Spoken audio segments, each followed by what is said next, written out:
Month 5, July is done. Invested this much, gains this month, this much, year to date, and lifetime. Let's jump in.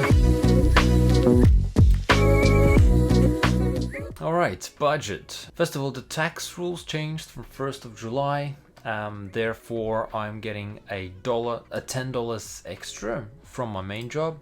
I should be getting a bit more from my other job, but my first full pay hasn't gone through yet. So I do not know how much it is, so let it be 622 for now. I know it's more. I definitely know it's more. And in the month of August video, I will definitely update it. Rental income is still the same. For now, once again, August is gonna bring surprises. I'm pretty sure there should be a rental increase by $10 a week. Not a lot, still something. I'm alright with it. And that $10 I've decided to allocate into my budget straight to groceries and eating out, because $380 every 2 weeks was starting to push a little bit. So that's probably gonna go right into me being healthy and eating. Another increase that happened was the internet. It increased to $15, but it's only added $1. It's like barely noticeable, so it's fine. I'm not even counting it as a real increase. It's fine. So in total, my monthly income is currently $4,460, and I currently spend $2.5 grand, which means that I can still invest about $1.9 thousand. Now, granted, in July I was on vacation, so a lot of my pay was impacted. The impact is going to be felt in the month of August instead of the month of July, because all the lower pays should come end of July, which will be invested in August. Do you know what I mean? So in August, yeah, there's going to be a bit less money. Plus in August, we're planning to move places as well, so it's going to be expensive. But more on that next month, so that's fine. Okay, let's look at the trades that we've made.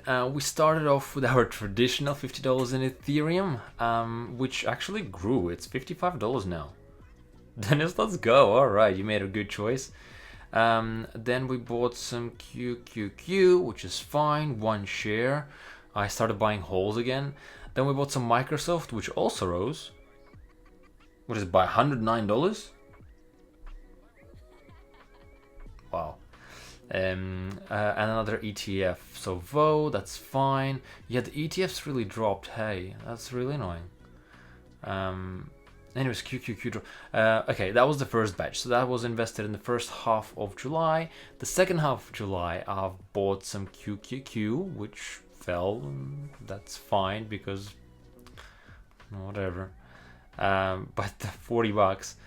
I also bought some VTI. I'm pretty sure it's the SPX S&P 500 tracking ETF, and then VUG. VUG is the cheaper one.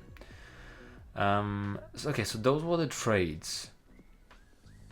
So majority of ETFs, 2 batches of Ethereum, and then a Microsoft.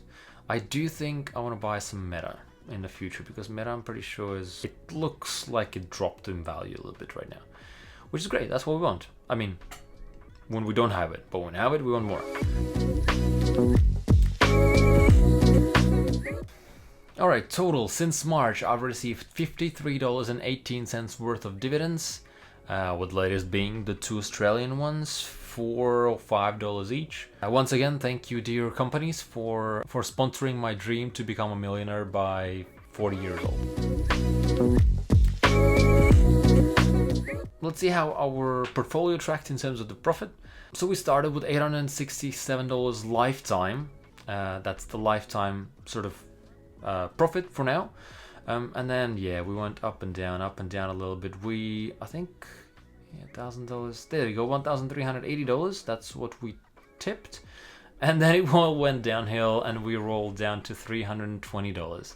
$320 overall. So we lost, from the tip, we lost $1,000 in a month.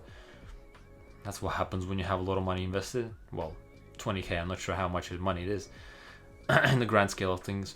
But then we finished with some, about $800, yeah? $825 worth of profit overall. It's still below the profit that we had last month. But look, we're still not in negatives. technically overall, so it's fine. Also, just want to touch base with my portfolio overall, how it's distributed in terms of the share of things.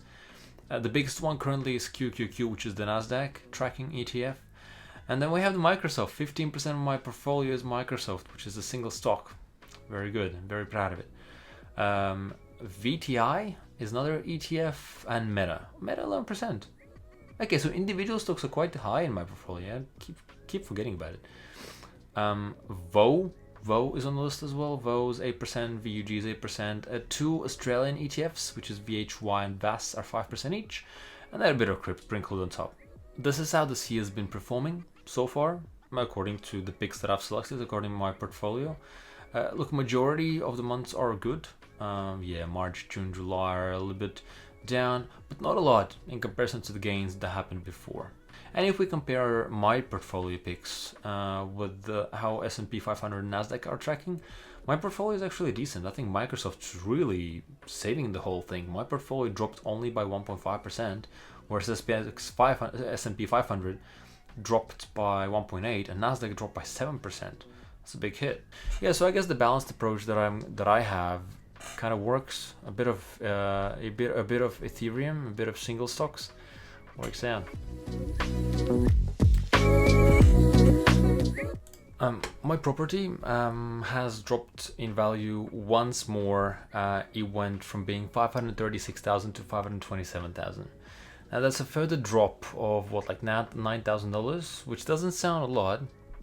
Honestly, it probably isn't, considering the rental and housing situation in Australia currently. I don't think it's a big deal. What matters is the trend. So 9K is fine. However, this is the second month in a row that it's dropped, and that's a little bit concerning considering the new tax changes. So I guess, look, we just gotta wait and see how things are gonna react and where things are gonna go. However, there is currently something that I'm doing with the property, and I'm trying to refinance. I've never done it before, so that's gonna be cool. And the reason why I'm refinancing, first of all, lower interest rates in the bank that I found, and second of all, cashback. Apparently, if you refinance, you can just get money because you chose the bank. That's cool. I'll do that. Maybe a bit more often than I am doing it now. But the interest rate is going to drop by 0.15%, which isn't a lot, but it's about $50 every month.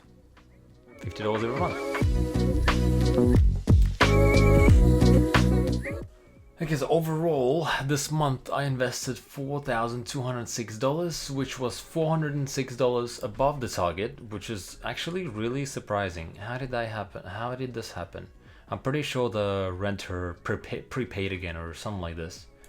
Because I should have only invested $3,800. Interesting.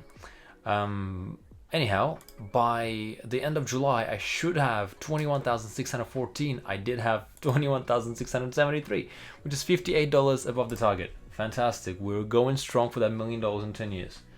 I just noticed that in September, though, 5,700. I'm a little skeptical to be honest, because the renter's prepaying here and there, and I think my pay gets paid out somehow differently. I'm pretty sure some months here I received 2 pays, or like 3 rather pays instead of the 2. So the weeks versus the months operate weirdly. So I'm not sure if 5.7 is the correct calculation. Anyways, until then, we're just gonna follow what we have. And this month was a success. And look, the honest truth about July is that there's not a lot of things that I can say about it. July was the month where I spent a lot of money, but the money was planned, so that didn't really impact the goal itself. Yet there is still the money that I could have invested and felt better about myself. But if we're going to be grinding like this for 10 years, I have to enjoy life a little bit as well. August plans, 2 pay cycles, have to invest $3,800.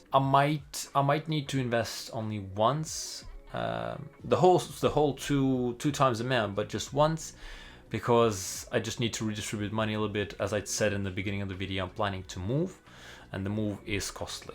Unless that cashback from the bank comes in, that would be great, but I don't think it's as fast as I think it is. But anyways, current value is $21,675. Goal is $1 million. We are 2.2% and whopping $978,325 to go. Also 150, 14 videos to go. 14. And I'm gonna see you in September.